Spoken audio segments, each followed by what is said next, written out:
हम लोग जहाँ पे खड़े हैं इस जगह को बोलते हैं गीता भवन।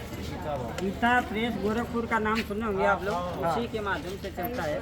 यहाँ पे गीता भवन बोलते हैं क्योंकि चारों तरफ दीवार पे इधर भी नज़र डालेंगे उधर में गीता का श्लोक।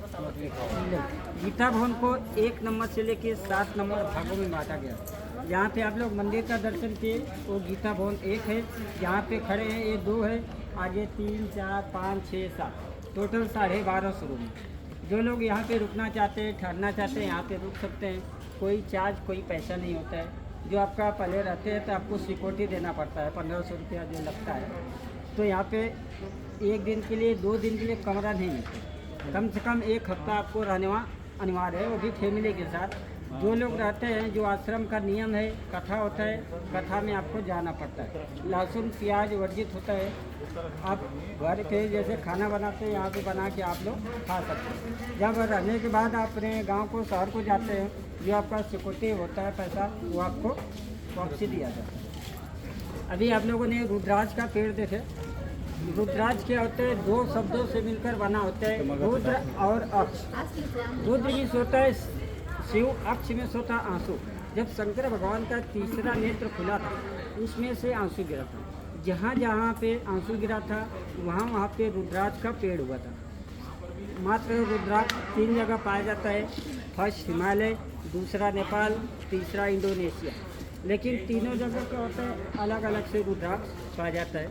ये जो हिमालय में रुद्राक्ष होता है 1 मुखी से लेके 14 मुखी रुद्राक्ष होता है, और नेपाल में 1 मुखी से 18 मुखी, इंडोनेशिया में 1 मुखी से 21 मुखी। लेकिन जो हिमालय में 1 मुखी से 14 मुखी रुद्राक्ष आता है उसमें से सबसे दुर्लभ हम लोग मानते हैं 1 मुखी। क्यों मानते हैं? क्योंकि 12 साल में एक पेड़ में 1 ही रुद्राक्ष आता है। जो शंकर भगवान का तीसरा नेत्र माना जाता है। कहा जाता है कि आपने 1 मुखी का दर्शन कर लिए या हजारों मंदिर का दर्शन किए, दोनों एक बराबर पुण्य मिलता है।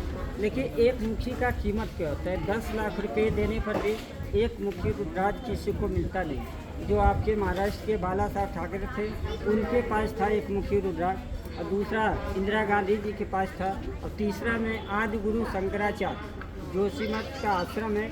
6 महीना वहाँ पे दर्शन होता है, 6 महीना यहाँ पे उत्तराखंड। जो यहाँ पे आता है तो गवर्नमेंट के अंदर में रखा गया है मात्र 1 मुखी रुद्राज का दर्शन करने के लिए। दूसरा दर्शन करेंगे आप लोग स्फटिक, नाम सुने स्फटिक?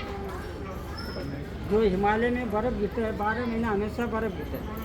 जिस बर्फ़ के ऊपर हवा लगता है, धूप लगता है, वो पिघल के क्या होता है गंगा जी में मिल जाता है, जिससे गंगा जी का पानी क्या होता है ठंडा होता है। जो बर्फ़ नहीं पिघल पाता वो हज़ारों साल दबने के कारण वो पत्थर बन जाता है, जिसको बोलते हैं हम लोग स्फटिक। स्फटिक को हिंदू ग्रंथ में 84 रत्नों सबसे श्रेष्ठ माना जाता है। उसी स्फटिक का रामेश्वरम में राम भगवान ने पूजा किया।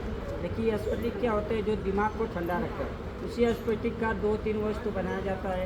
एक तो स्फटिक का माला होता है, उनको पहनाया जाता है। जो लोग गुस्सा करते हैं, धूप में नहीं जा सकते, उसी स्फटिक का श्रीयंत्र बनाया जाता है, जिसको घर में पूजा स्थल में रखते हैं, जो वास्तु दोष को खत्म कर देता है। अभी हम लोग लास्ट पॉइंट देखेंगे, 1 मुखी रुद्राज का दर्शन, स्फटिक शिवलिंग का दर्शन, वो भी उत्तरांचल रतन निगम उत्तराखंड गवर्नमेंट के अंदर में रखा गया है। आपको 1 मुखी रुद्राज का दर्शन और जानकारी देनी।